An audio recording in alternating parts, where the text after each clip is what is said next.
Okay, so now we've talked about trust and why it's important to think about whether a website is worthwhile to trust or not.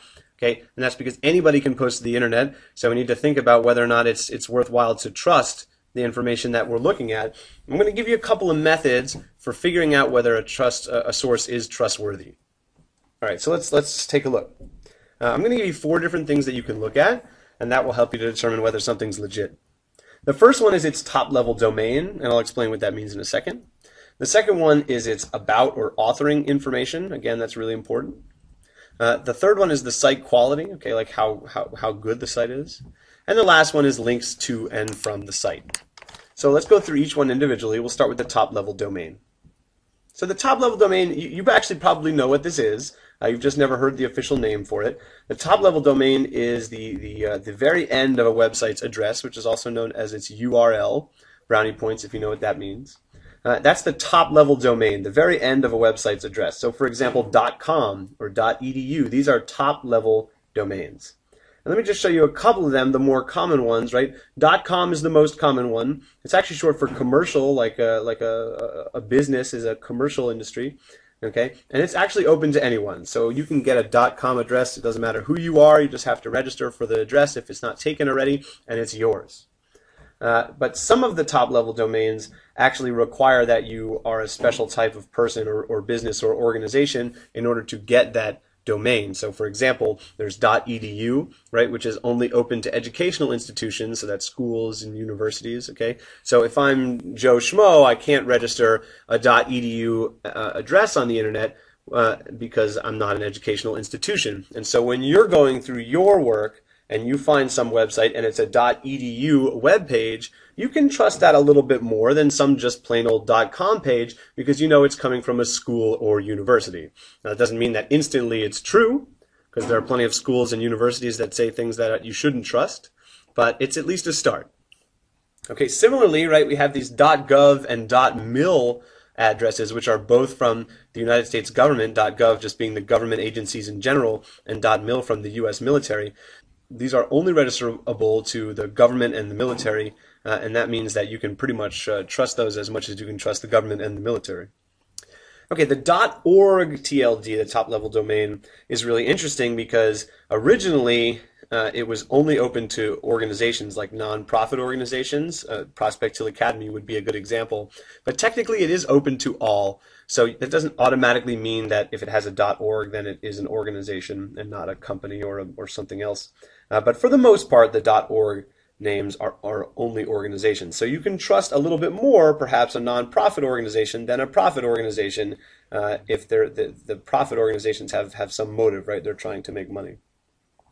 .net is just like .com, and there are many, many other top-level domains, but many of them don't tell you anything at all. Okay, whereas the .edus and the .govs and the .orgs, these tend to tell you that you can probably trust this information a little bit more than the standard .com. All right, so that's the top-level domain. Now we're going to just talk quickly about the about information and the authoring information of a site. So a lot of sites have an about section where they tell you about the author of the particular page that you're looking at, and that information can be really valuable when you're trying to figure out whether you can trust this author or this web page. So to decide, you should take a look and figure out who's writing it. So many sites have an about section. For example, on the left side, I copied this from eBay. eBay on the very bottom has an about eBay thing. So let's say you had no idea what eBay is. You could click on the thing that says company info and get an understanding of whether or not you can trust eBay. Okay, here's a copy from the Education Week website, which is, I think, a magazine that comes out weekly or a newspaper. And you can see right here it has the About Us tab. And if you click that, it will give you some information about what Education Week is, what they do, maybe give you some contact information if you want to get in touch and see if you can ask them some questions.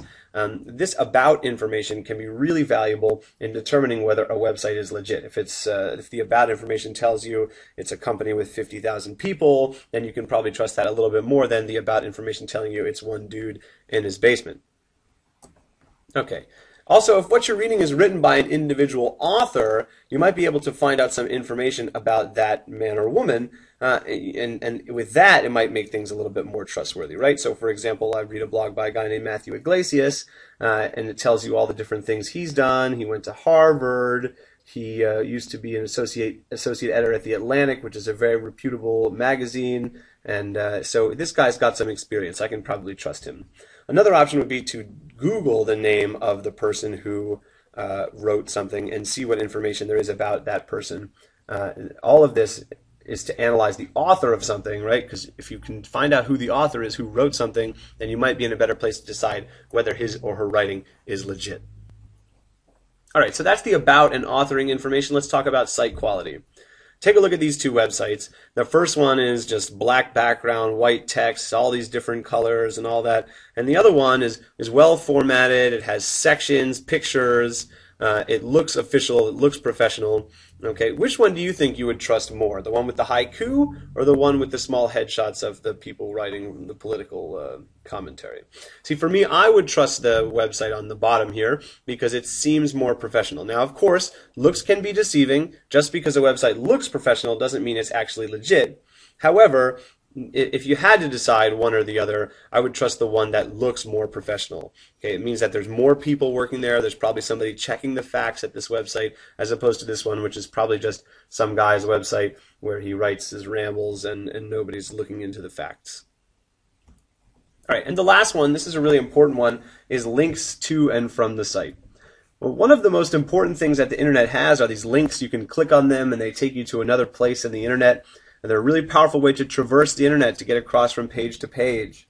But in order to analyze the source's trustworthiness, we need to look at some of those links. We can look at links to the site. In other words, we can look at people who are linking to the site we're reading. Or we can look at links from the site. We can look at the links within the page that we're reading and see where that takes us to other places. Okay? So if you follow the links from the site, you can see the trustworthiness of the websites that are being linked to. Right, so if I'm on a website and I'm not sure if I trust it or not, and I click the links and it's all to a bunch of weird pages that are just some wacko in his basement, then we can assume that perhaps this website is not so great.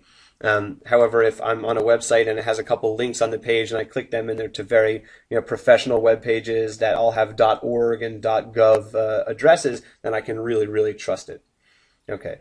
On the other hand, I can also, this is a really interesting technique, is to look for the site's URL, its web address. I can Google that or search it and look for other sites that link to the site I'm interested in. And if you see a bunch of crazy people linking to the site that you're trying to analyze, then you know it's not so good. But if you see like perhaps a bunch of famous newspapers, the New York Times linking to the website that you're investigating, well then hey, you can probably trust it.